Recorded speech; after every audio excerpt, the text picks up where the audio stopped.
So far, all I did, I just copied these three little definitions to keep them up and that we can see them and utilize.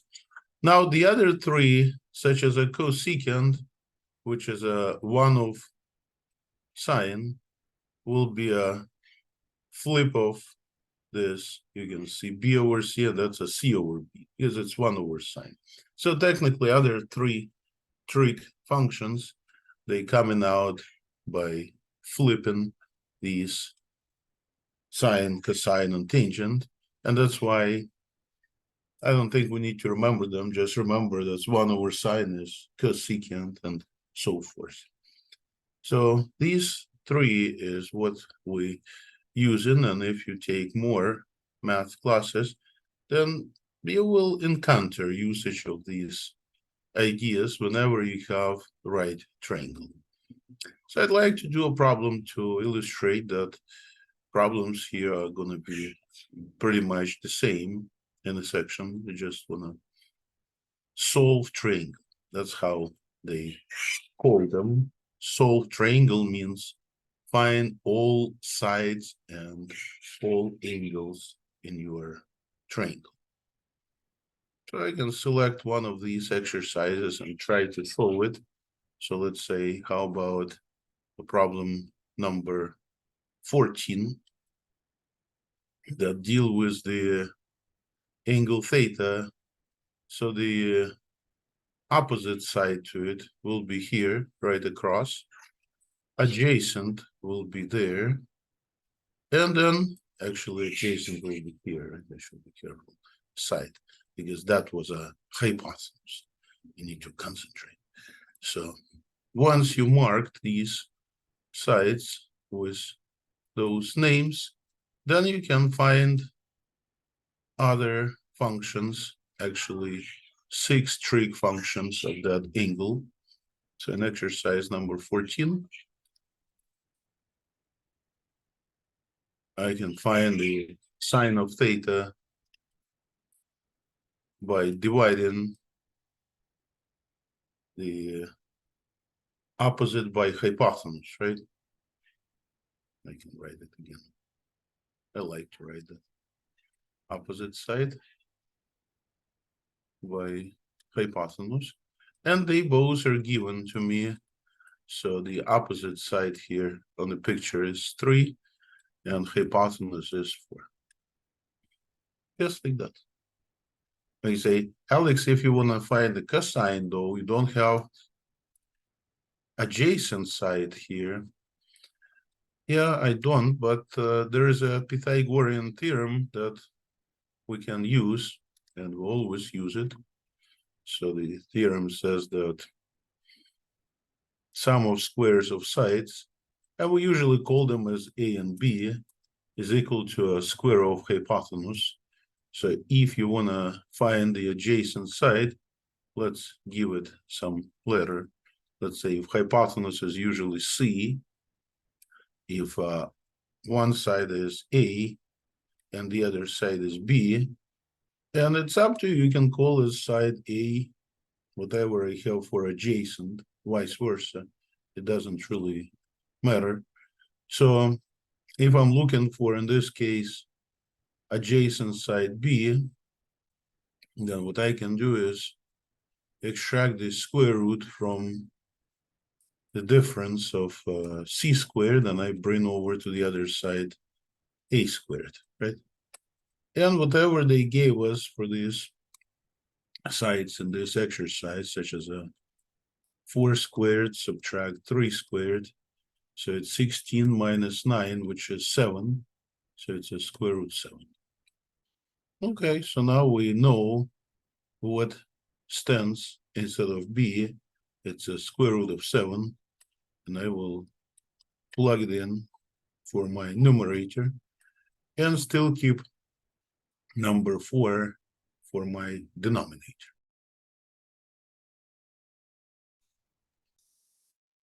So it looks like once I found those, then the rest is pretty straightforward.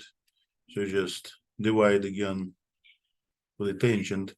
opposite or by adjacent, or you could have divided these two. You would get same thing anyways. So the opposite side is 3 and adjacent is root of 7. Okay. And then for the others, I'm going to take reciprocals, so such as for cosecant, for example, I'm going to flip that sine result, which is going to give me 4/3, and so forth. I guess you can flip those if you want to, but I would say if you do one of these exercises, then it's same with all of the others. So one more interesting fact that we'll use in this chapter will be how to call angles. So it turns out that if you decided to have side A here, then the opposite will be the angle. So instead of theta, they will put capital A. And analogously, for the right angle, which is opposite to this hypotenuse, we'll put C. And finally, for the last one, opposite to the side B, I'll put a capital B. So that's a standard. So the sides and angles are opposites. So when they give you angles, automatically you already have sides of triangle. So I can try exercise number 35 that doesn't have a picture, but I can right away discover what it is supposed to be. So I put some kind of right triangle. I'm going to call this triangle as A, B, and C. Well, convention says whenever you have 90 degrees angle, call it as C, because we usually call hypotenuse as a C.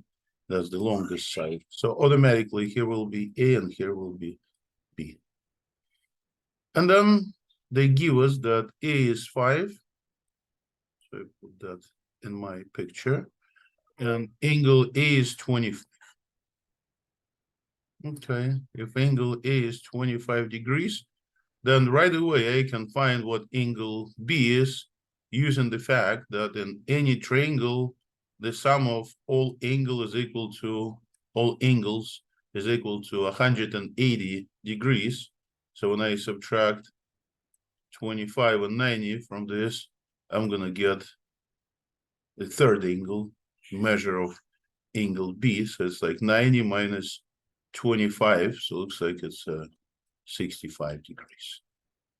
So did you ever hear that fact that in any triangle the sum is always 100 degrees, 180 degrees? So now I can use this to actually answer their question. In fact, I already solved this for angle B, so you can put this on the picture, and then we can utilize our little definitions here to get a sine and then the others, because if they want me to find the side B here, for example, then I can recall that the side B is dealing with the opposite angle, capital B. So how can I actually work this out? Well, use the sine formula, or you can use any of these formulas. I just take the first one. So sine B is, again, opposite over hypotenuse. So what is the opposite in this particular case? See, it varies, so you should not always memorize anything. So you just see on the picture what is the opposite, right? What is hypotenuse with respect to that, and what will be the adjacent side, right? So if I divide the opposite, which is B, by the hypotenuse, which is in this case C, Then I'm gonna divide the number B by C, which found to be, well, we don't have it. So that's why I don't really want to use this relationship, because what I actually want to use, oh, that's beautiful, erases as usual too much. So sine of B is that. So it's not working. That's fine. Try cosine, because it looks like with respect to that angle you have adjacent, right? So what about cosine of B? Well, in this case, we're going to divide adjacent by hypotenuse, and that's going to work, right? Because that's 5 for the adjacent, hypotenuse is C, and instead of cosine B, I can actually put whatever it is, 65 degrees angle. But to pull out C, that's what we need. I need to probably bring that cosine on the bottom, right? So I'm going to multiply by C and divide by that cosine of B, which is cosine of 65. And now I have to just use the calculator, because to find cosine of some unusual angle may not be possible that nicely. So I go for my favorite scientific, right? First choice, Desmos. And then I'm going to be dividing 5. I think I should clean this a little bit. It's too much mess. So try to put this in your calculator, and it'd be fun if you do it faster than I, right? So while I'm cleaning, and this way I can double check if I did it right or not really. So I'm dividing here 5 by, here's a choice for cosine, and then 65 degrees. I want to make sure my calculator is indeed in degree mode, otherwise I may not get the right result if it's in radians. This whole chapter, they like degrees. So it looks like I have the answer, 11 and something. 0.83 ... So they usually say that rounded to the nearest extra significance. So like 11.8 will be the one to use. So instead of C, I already have 11.8.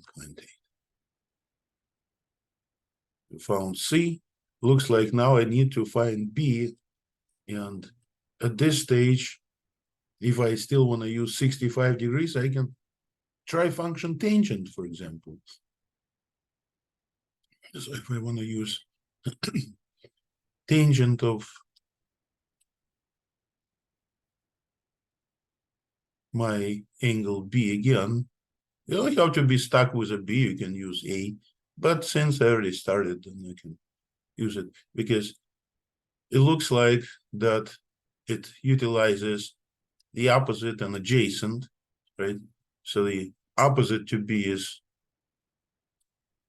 side B, and adjacent to B is side A.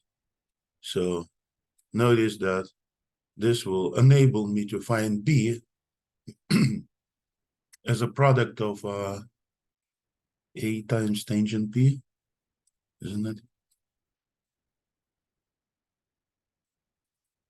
So we can utilize this, or you could have utilized the other angle. There are so many ways to set these little results, and that's what makes the problem nicer, because the nicer problem is the more different approaches you can take and get the correct answer. The hardest problems, usually you must look for the only one way to solve. So anyways, I plugged instead of A and instead of angle B, those two values. So let us multiply A by tangent of the 65 degrees and get another measurement. It's 10 point something, so I can say it's about 10 points, right? 10.7 is for B. So we got the answers, and actually we looks like solved our triangle because we now know all three sides of it, right? A, B, and C. A was given. And we also found all three angles. That's called solving triangles. So I guess that's pretty much all that section is given us, because they just call different sides and they still use letters A, B, and C. All you need is to make sure that you're dealing with opposite to that angle side and so forth. And the whole point of this process is to actually get closer to triangle of any measurements. So the one here is not the right triangle. You say, Alex, yours looks like the right triangle. Well, let me purposely draw you not the right triangle. So let's say something like that. This is definitely not the right triangle. Not 90 degrees, more, right? So it turns out I can use this triangle by utilizing its so-called height in order to find all angles and all sides. So we're going to call it as triangle with angles A, B, and C. So the opposites will be my sides, like B, C, and A, right? The little ones. That's standard way to call. And I can also utilize the height.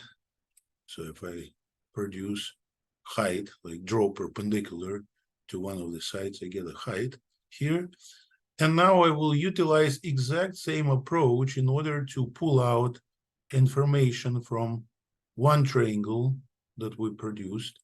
Now it has angle A, it has 90 degrees angle here, and here's a height, and here's a side C, right? I just took that triangle above. And I can notice that here we have a hypotenuse because we have 90 degrees because of height. And this will be called the opposite side to angle A, right? So opposite and hypotenuse looks like that's my friend sine here. So I can say that sine of A is equal to a quotient of H over C. And I'm going to use this same idea again when I consider the other triangle. So let me draw the other one. And again, I mark the height here, right? What else we know? A is entirely here, as well as angle C, right? That's my angle C. So with respect to that angle, I'm going to have the hypotenuse in this right triangle and the opposite side. So again, opposite over hypotenuse will deal with a sine of angle C, and that'd be a H over A. So what I can do is pull out H. So I can say that H is equal to A times sine of C, right? And I can do the same thing here. I can pull out H and say that it's a product of C and sine phi. So just pull out these H's. And since H is the same, then what I can do is write that C times sine of A is the same, because it's H, is the same as A times sine of C. And what I just did, I justified in the next section so-called law of sines that works for the relationship between angle and sides in any triangle. And that's, I think, a very powerful thing, because it brings us with ability to solve any triangle, because just right triangle is quite limited since we usually don't have 90 degrees angles, we usually have all kinds of possibilities, right? And that's what we need. And if you look at Formula 1, that actually relates angles and actually sines of angles and the sides. And for example, if I take a look at what we just worked with, and we worked with, looks like that part, then I can rewrite from sine A over C is the same as sine C over A. Or if you recall the proportion rule that says if two fractions are the same, then if you multiply across like that and like that, then, oh, sorry, it's sine A over A, same letters. Should be careful. And that's sine C over C, right? So if I multiply across, if I multiply C by sine A, I'll get that one. And if I multiply across A by sine C, I'll get that one. So it looks like it's the same thing that we just justified. So there are three little formulas, three little relationships here. They write it shorter, so they don't write three equations, but with one. For example, the one that we just justified was a first and last. But there is also first and second, which is here. And there is also second and third, which is here. So instead of writing three separate equations, they trying to write this shorter with equal and equal. It means that everything is equal here. And of course, sum of all angles in triangle is 180 degrees. So I'd like to do a problem, just one to justify this. I know maybe a little hard to comprehend, but it turns out you do one problem, you can do all of them, because whenever you have a formula, then you can just plug things in it. So like exercise that is recommended number 9, and they give you now triangle of any measurement. So they call here sides A, B, and C. Okay, so right away I know that this is angle C, that is angle A, and that is angle B. Want to make sure that I use correct numbers. So they also give us 95 degrees here and 45 degrees for the other angle. So right away I know what would be the third angle, right? Because the sum must be 180. So what's for angle A? Well, 95 and 45 is 140. So this has to be 40. Because if I add 40 with the sum of 45 and 95, it looks like I'm going to get 180. So I guess that's first thing I always do, because the rest I need to mess with all those signs, and that's going to be a little bit longer. Now, also, they told us that side C is 5, and it's not hypotenuse because we have not 90, but 95 degrees angle. And now I can relate, like in the case that we have here, the A from proportion rule, it will be multiply C by sine A, whatever is across, right? And divide by sine of C. You say, how did you produce that? Well, I guess the easiest way is look at what we had originally. So we had C sine A on this side, right? And A sine C on the lower left. And then you need to pull out A. Okay, so get rid of sine of C. So just divide by sine C here and divide by sine C the other side. And that's exactly what we have. I produced it on the left, C sine A over sine C. So technically you don't have to memorize these formulas. You can always pull them out if you want. But I think it's easier to just know where they're located. and they're all located at the back of the book. My favorite place where they nicely put everything together. So now I just put numbers in. So sine of A is sine of 40. And then I divide this by sine of C, which is sine of 95.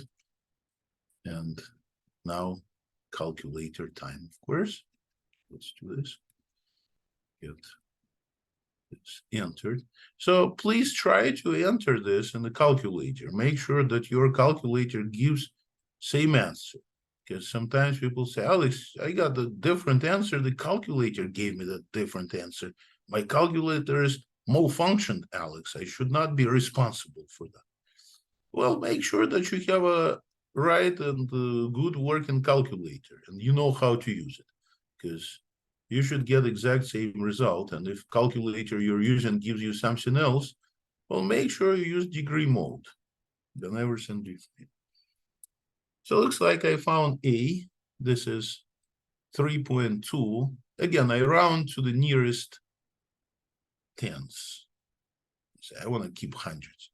Well, then you're probably going to have 23 if you round to hundreds. But again, it's up to you. I'm not going to tell you how to round it. I'm sure you know already. So the last thing I need is side B. So how can I get that? Well, it turns out analogously to this relationship, I can put instead of A, letter B, so sine B divided by B. And now I want to use not A, but C, because C is given to me nicely. So it'll be sine C over C, because I pulled out A and I rounded it, right? So that's not exact. So I want to get a better looking result. So I'm going to get B, and analogously to A, I'm going to multiply these two across, C by sine B, and divide by the opposite. Again, it's called proportion rule, and just plug in the number and get a nice little answer. So C is 5, sine of B is going to be sine of 45, right? And we divide this by sine of angle 95 degrees.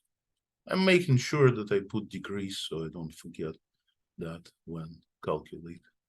So it looks like we just enter these 5 sines 45.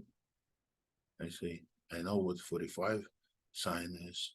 Yeah, you could plug whatever, square root 2 over 2, but I don't think the calculator will really appreciate it because it doesn't care. You just put sine 45 and that's it. So it looks like we've got another answer. 3.549 ... So I put 3.5. These problems are tedious. And I don't think I want to continue with this because it's just entering numbers in the calculator.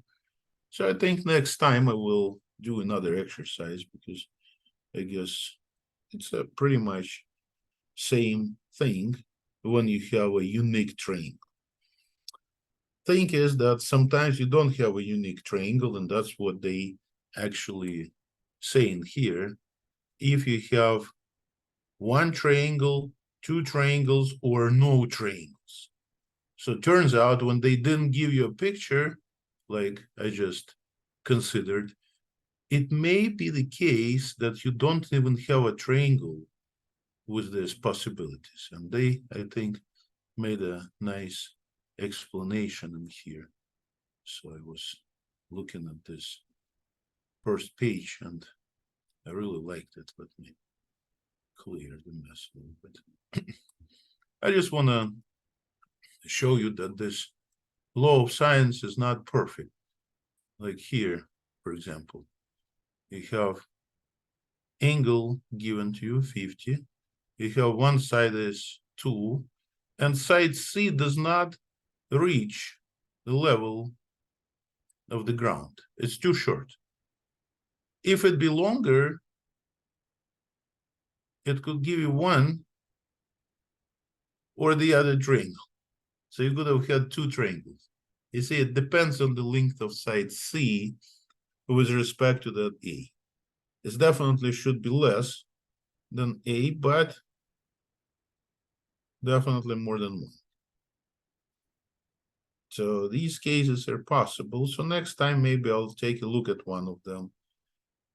But I guess it's good that you see it and aware that sometimes you don't have triangles. Sometimes there may be two triangles when you deal with a law of sines. But I want you first to take a look at this exercise I just did today, a little later tonight or tomorrow. So you start to get used to these procedures of using this law of sines, even though it looks a little bit not pleasant, but it's just a formula. You just put numbers in. You have formula, you just plug in the numbers, and that's really all it is. So main thing is that you start to feel comfortable with this. So that's the idea. So I guess I'm going to not give you a quiz on this. The problems are pretty tedious, right? I may just stop at this stage and let you enjoy the rest of Tuesday. And we'll continue. We'll continue on Thursday with this. So I hope you're gonna enjoy it, and we'll decide if we have a quiz on this or not. We'll see. Because again, it's a little bit too much, right? For the quiz. Maybe a good test problem. So for final exam, the final we're gonna have actually after the Thanksgiving, right? There'll be a Thanksgiving holiday, and the next week will be the final week of finals. So the time is running by because this week and this coming weekend is a long weekend. And in the next week, we have one more week. And then Thanksgiving, we don't have a class on Thursday because of holiday. So it looks like not many class meetings left. And one needs to, I guess, catch up with this homework, right? Redo problems done in class. And I will, of course, email you this recording so you can see the exercises done in class.